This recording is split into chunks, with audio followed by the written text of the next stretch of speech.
Graça e paz, meus queridos irmãos, estou com mais um vídeo. Hoje eu quero trazer para este vídeo um tema, a qual eu estarei falando sobre a importância da santificação. Amém, meus queridos irmãos?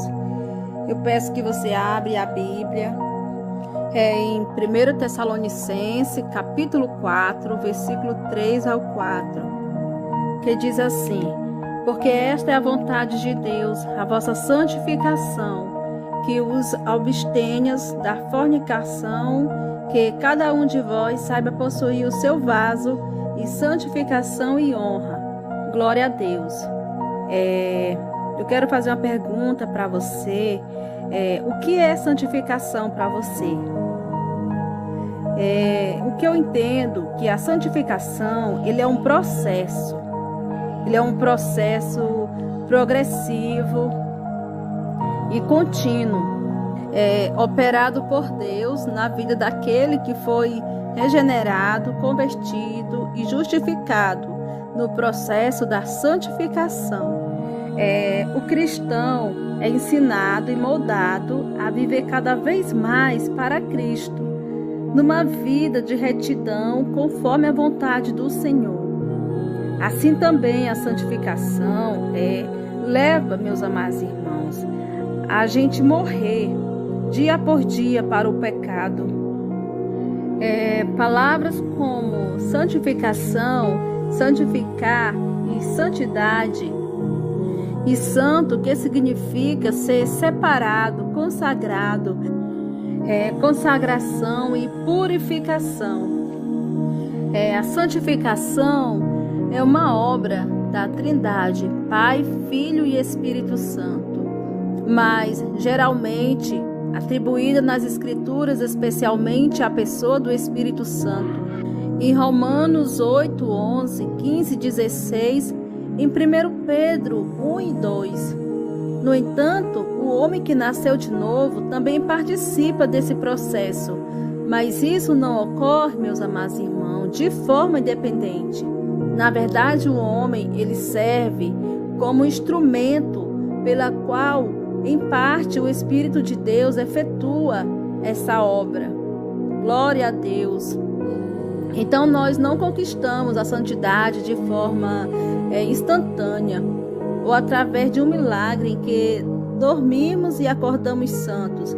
Deus sabe que estamos no processo e tudo o que Ele espera é que nós lutemos e nos esforcemos para sermos cada dia melhores. Assim como Paulo disse, esforcem-se para viver em paz com todos e para serem santos, porque sem santificação ninguém verá o Senhor. Hebreus 12, 14. Assim também aconteceu comigo. Foi um processo de santificação. Eu passei neste processo, a qual o Senhor tirou tudo de mim, todas as minhas vaidades, a qual eu me libertei de tudo.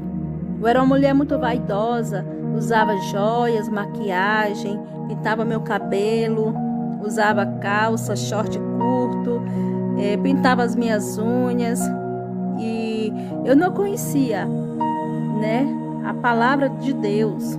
Quando aceitei Jesus, que eu fui assistindo os vídeos da missionária Viviana e de outros vídeos dos canais que falavam de arrebatamento de espírito, a qual pessoas iam sendo arrebatadas ao inferno, e ali elas falavam das vaidades das mulheres, principalmente das mulheres cristãs que não andavam em doutrina.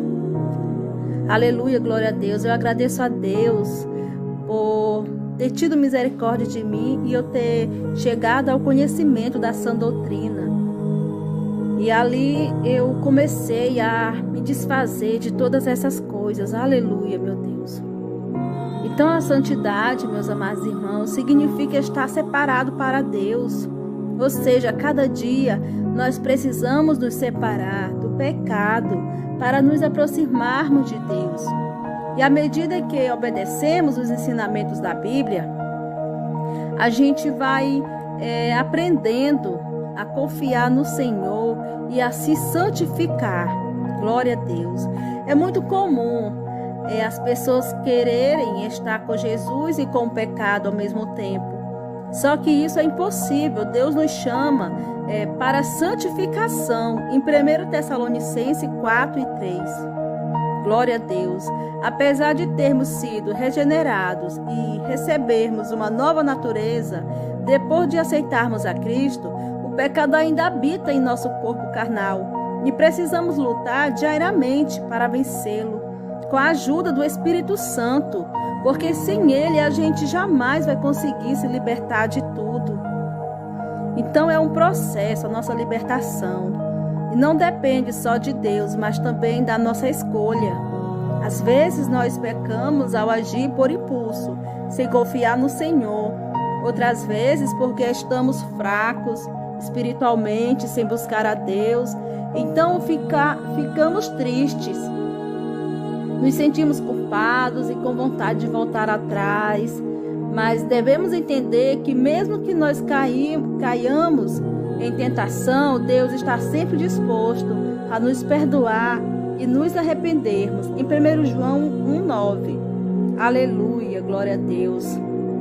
Muitas vezes eu quase tive recaídas no meu processo de santificação, porque aqui na minha cidade, na minha igreja, não prega essa doutrina, onde as mulheres são vaidosas demais na igreja. E ali foi com a ajuda de Deus mesmo que eu consegui me libertar e foi uma coisa maravilhosa para a minha vida, porque eu conheci a santificação do Senhor através dos vídeos da missionária Viviana, de outros pastores que pregavam essa doutrina, e cada vez mais o Senhor vai me apresentando pessoas para mim estar ali assistindo esses vídeos e me edificando para a glória de Deus. Então, meus amados irmãos, a igreja em santificação é o resultado da soberana graça de Deus. Em 2 Timóteo 9, o fato de Deus ter escolhido um povo para si implica numa distinção entre os que são escolhidos e os que não são. Se Deus escolheu um povo, então esse povo, eu entendo que deve viver em uma vida de santificação. Glória a Deus, para que seja identificado, distinguido do mundo. A Bíblia vai nos dizer que exige insistentemente santidade do seu povo.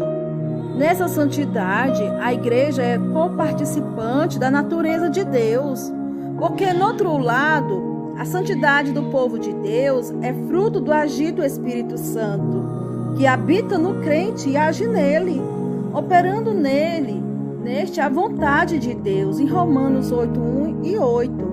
É por isso que Paulo diz que não devemos resistir ao Espírito. Aleluia! Que a igreja é o povo especial de Deus, mas na verdade, muitas vezes, ela não consegue viver aquilo que é chamado a ser.